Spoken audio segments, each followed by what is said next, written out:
Hello दोस्तों, इस video में हम बात करेंगे अक्षांश व देशांतरीय रेखाओं के बारे में। जैसा कि आप देख पा रहे होंगे, तो अक्षांश और देशांतर रेखाएं कौन सी होती हैं। तो अक्षांश रेखाएं वे होती हैं जो इस तरह से ये क्षैतिज होती हैं, इस तरह से।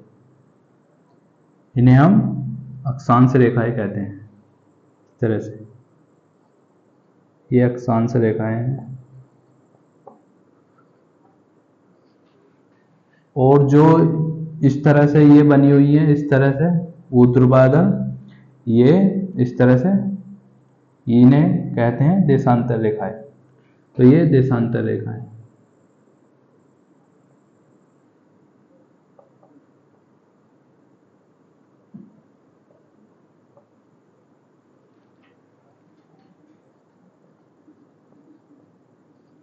अब क्या होता है, जो ये यहाँ पर हमारी ये 0 डिग्री अक्षांश रेखा है, इसके जो है हमारी पृथ्वी के दो भाग होते हैं, एक तो 0 डिग्री से ऊपर वाला और एक 0 डिग्री से नीचे वाला। तो जो स्थिति 0 डिग्री से ऊपर वाले की होती है, वही स्थिति 0 डिग्री से नीचे वाले की होती है। तो जो अक्षांश रेखाएं हैं जो 0 डिग्री से नीचे होती हैं, इनकी कुल संख्या 90 होती है। और ये एक रेखा 1 डिग्री पर 1 डिग्री के अंतर से होती है। जैसे कि ये 0 डिग्री, तो ये 1 डिग्री होगी। इस तरह से करते करते यहाँ पर लास्ट में ये यहाँ पर रेखा जो होती है इस तरह से, तो ये 90 डिग्री की होती है। ये 90 डिग्री की होती है। इस तरह से यहाँ पर ये अक्षांश रेखाएं खींचेंगे, यहाँ पर टॉप पर ये 90 डिग्री की होती है। तो इस तरह से 90 रेखाएं ये नीचे को होती हैं और 90 रेखाएं ये ऊपर होती हैं। तो इनकी टोटल संख्या जो अक्षांश रेखाएं होती हैं पृथ्वी पर, इनकी कुल संख्या 181 होती है। अब 181 कैसे होती है, देखिए, जो 0 डिग्री से नीचे 1 2 3 4 करके ये कितनी 90, तो 90 यहाँ से नीचे और 90 ही ऊपर। ठीक है ना, कितनी हो गई 180। इस तरह से। और 180 हो गई, और एक ये 0 डिग्री वाली रेखा, इस तरह से आप देख पा रहे होंगे 0 डिग्री वाली रेखा। तो टोटल कितनी होगी 180 प्लस 1, तो कितनी होगी 181। ठीक है ना, इस तरह से होती है अक्षांश रेखाएं, 181 होती हैं। अब बात कर लेते हैं देशांतर रेखाओं की। जो ये बीच में सीधी रेखाएं है, रेखा है, ये 0 डिग्री है। यहाँ इसे मिटा देता हूँ। ये 0 डिग्री रेखा है, ये वाली 0 डिग्री देशांतर रेखा। देशांतर लिख देता हूँ मैं इसके आगे।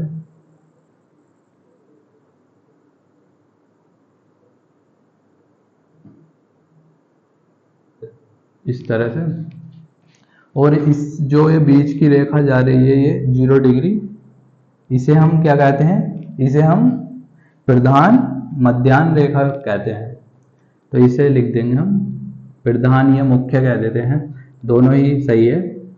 प्रधान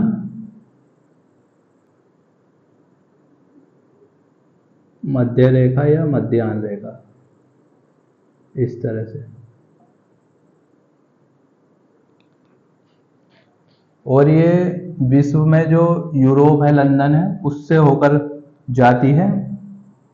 और इस रेखा को जो है, ये रेखा जो लंदन है, लंदन में एक जगह है ग्रीनविच, वहां से होकर जाती है, जिस कारण इसे ग्रीनविच रेखा भी कहते हैं। इस तरह से जो टाइम अंतर्राष्ट्रीय समय रेखा है उसके अकॉर्डिंग। अब बात कर लेते हैं हमने बात कर ली अक्षांश रेखाएं कौन सी होती हैं और देशांतर रेखाएं कौन सी होती हैं।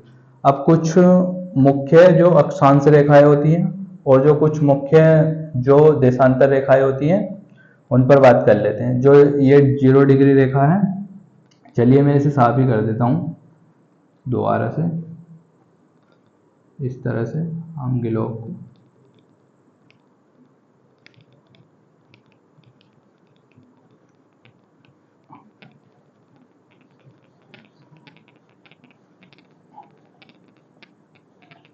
चलिए मैं इसे पूरे को साफ कर देता हूँ।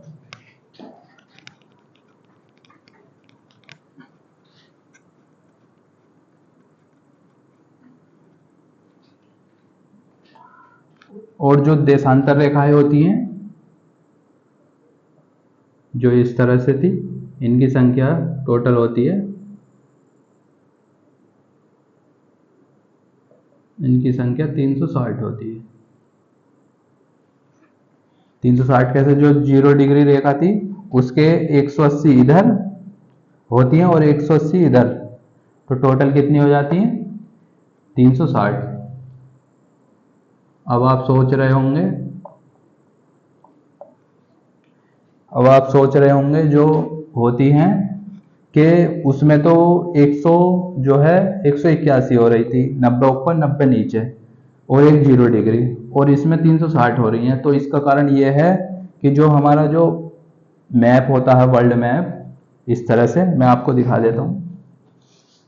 आप ये वर्ल्ड मैप देख रहे होंगे, ये हमारी 0 डिग्री लगभग यहाँ से होकर जाती है, ये 0 डिग्री इस तरह से यहाँ पर ये 0 डिग्री जा रही है। तो क्या होता है कि ये 0 डिग्री ये हो गई और 180 इधर 180 इधर, जो यहाँ पर जो 180 रेखा आती है इस तरह से। अब क्या होता है, ये जो हमारा मैप है ये पृथ्वी में हमारा कैसे होता है, इस तरह से देखिए,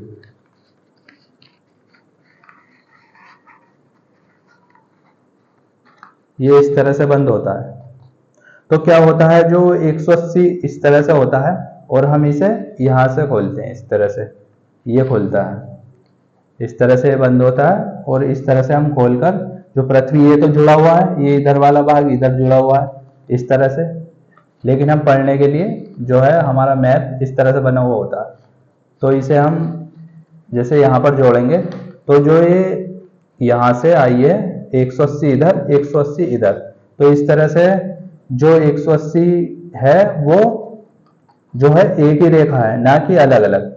जो इधर से 79 रेखाएं हैं वो तो स्वतंत्र हैं, अलग हैं, और जो 180 रेखा है वो इधर से भी 180 है, इधर से भी, तो ये कॉमन है। तो इसे हम 2 बार काउंट कर लिया इसमें, तो हम इसे 1 बार करेंगे, तो इस तरह से ये 360 ही रह जाती है। तो जैसे कि 89 इधर से 79, 179 इधर 179 इधर, कितना हो गया है? टोटल 358 हो गया है, ठीक है ना। और एक रेखा 0 डिग्री वाली प्लस एक रेखा 180 वाली, तो इस तरह से ये हमारे 360 हो जाती, 360 रेखाएं हो जाती हैं टोटल, देशांतर जो होती है, ठीक है। मैं मानता हूं आपके समझ में आ गया होगा ये। अब बात कर लेते हैं कुछ मुख्य जो देशांतर रेखाएं होती हैं और जो अक्षांश रेखाएं होती हैं। चलिए मैं ग्लोब बना लेता हूं दोबारा से, थोड़ा टेढ़ा बना है लेकिन कोई नहीं, मैं दोबारा बना लेते हैं।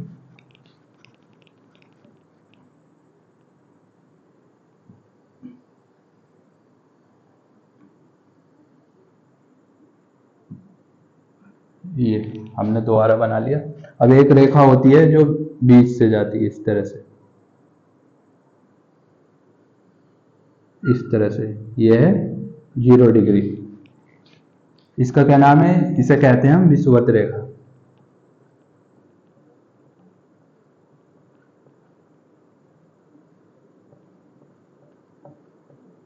और इसे क्या इंग्लिश में कहा जाता है? Equator line.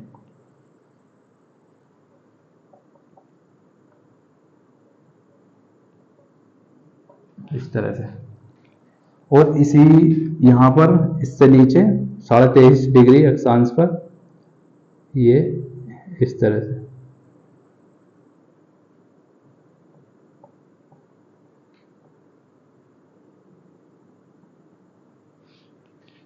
ये 23.5 डिग्री है, 23.5 डिग्री अक्षांश रेखा है ये, इसका नाम है, इसे कहा जाता है मकर रेखा।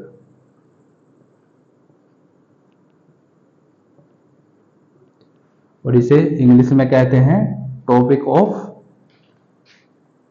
कैप्रिकॉर्न। Tropic of Capricorn.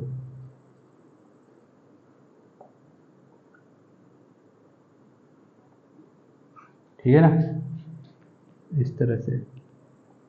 अब इसी के ऊपर जैसे 23.5 डिग्री अक्षांश नीचे है, ऐसे ही 23.5 डिग्री अक्षांश ऊपर है, लगभग ये।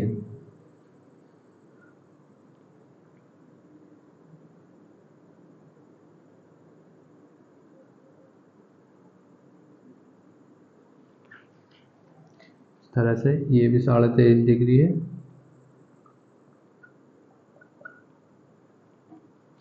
इसका नाम है कर्क रेखा।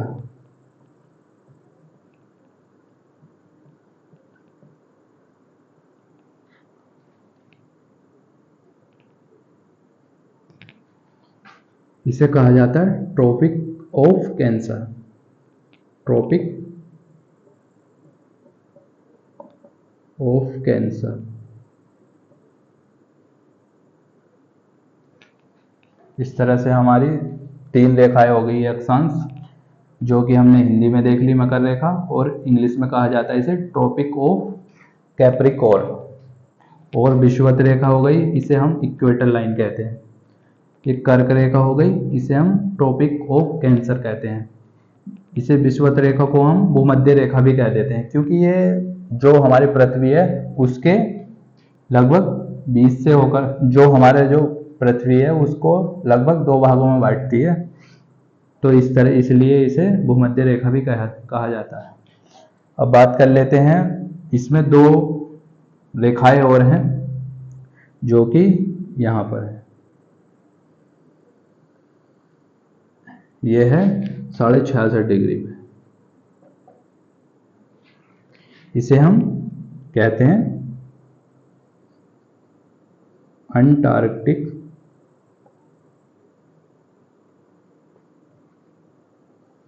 व्रत, और इसे हम इंग्लिश में कह देंगे अंटार्कटिक सर्किल।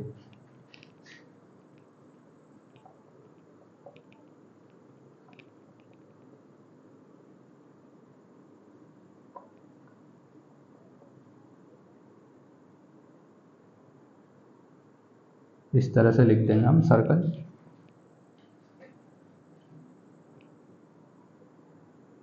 इसी तरह से यहाँ पर एक अक्षांश रेखा है जो ऊपर है,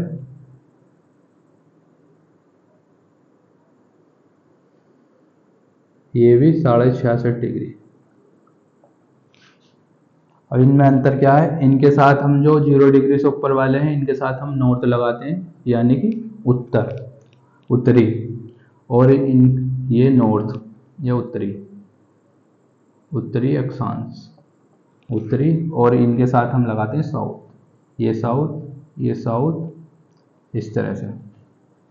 अब बात कर लेते हैं देशांतर रेखाओं के बारे में। तो जो देशांतर रेखाएं हैं वो हमारे लिए 2 रेखाएं काफी महत्वपूर्ण हैं।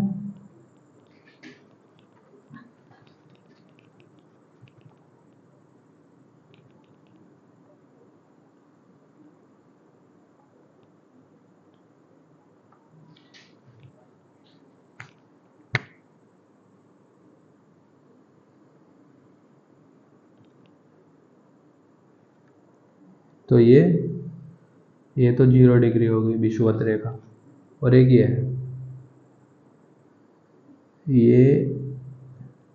ये 0 डिग्री, ये भी 0 डिग्री।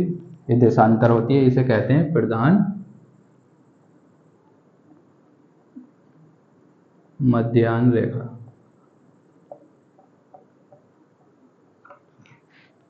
अब ये हमारे लिए जरूरी क्यों है, क्योंकि जो ये 0 डिग्री देशांतर रेखा होती है ये अंतर्राष्ट्रीय समय रेखा होती है।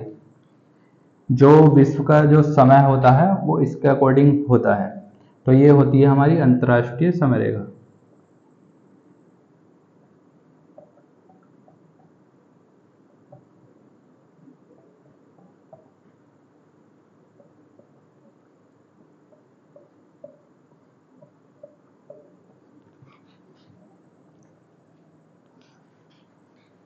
और ये जो है 0 डिग्री जो अंतर्राष्ट्रीय समय रेखा है, ये अभी मैंने बताया था लंदन के ग्रीनविच से होकर जाती है।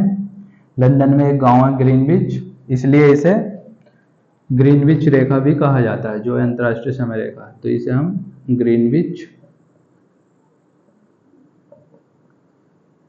ग्रीनविच रेखा भी कह देते हैं। अब ये 0 डिग्री हमारे लिए मोस्ट होगी। अब एक कौन सी और हमारे लिए जरूरी है, वो है 180 डिग्री। जो 180 डिग्री रेखा है, ये हमारे लिए जरूरी क्यों है? क्योंकि 180 जो डिग्री है अक्षांश, जो देशांतर रेखा होती है, ये होती है अंतर्राष्ट्रीय तिथि रेखा। ये अंतर्राष्ट्रीय तिथि रेखा होती है।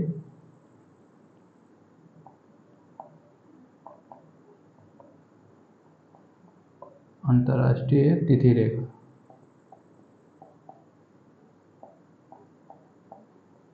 अब ये तिथि रेखा कैसे होती है?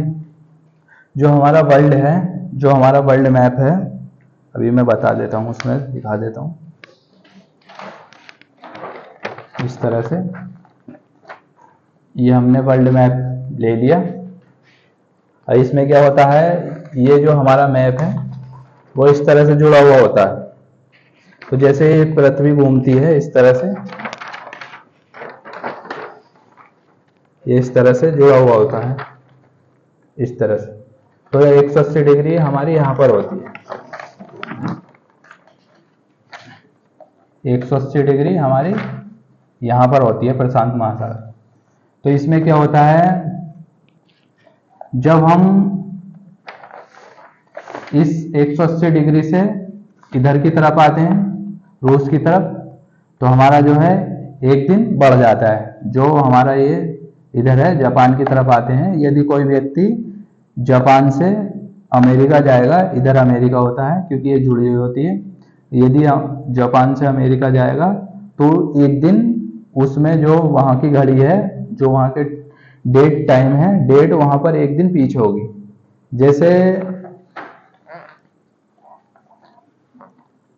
जैसे यहाँ पर आज 15 तारीख है, तो वहाँ पर 14 तारीख होगी। और इसी तरह से यदि कोई व्यक्ति इधर अमेरिका से जापान आता है, यदि यहाँ पर 14 तारीख है, तो यहाँ पर 15 तारीख होगी। तो इस तरह से इसे अंतर्राष्ट्रीय तिथि रेखा कहते हैं, क्योंकि इससे हमारी तिथि बदलती है। तो चलिए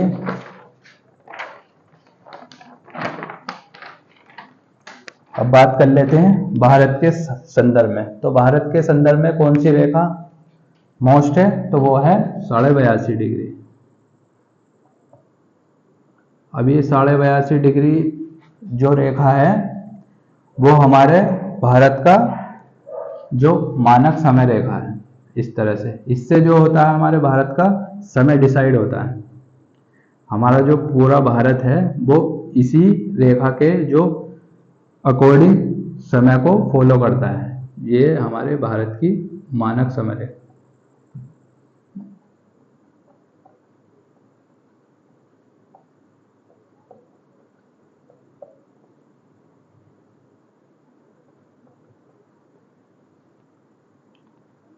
और ये उत्तर से दक्षिण में भारत के 5 राज्यों से होकर गुजरती है, जिसमें पहला राज्य है उत्तर प्रदेश,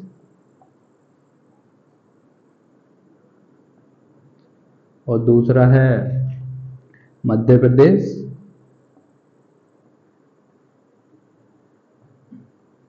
इसी में, और तीसरा है छत्तीसगढ़,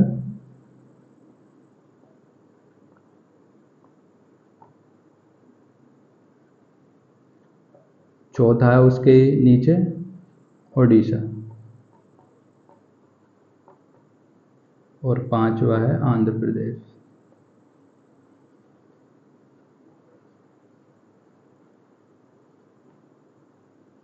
तो इस तरह से जो हमारे भारत की मानक समय रेखा है 82.5 डिग्री पर, वो भारत के 5 राज्यों से होकर गुजरती है, जिसमें पहला उत्तर प्रदेश, दूसरा मध्य प्रदेश, तीसरा छत्तीसगढ़, चौथा ओडिशा, पांचवा आंध्र प्रदेश।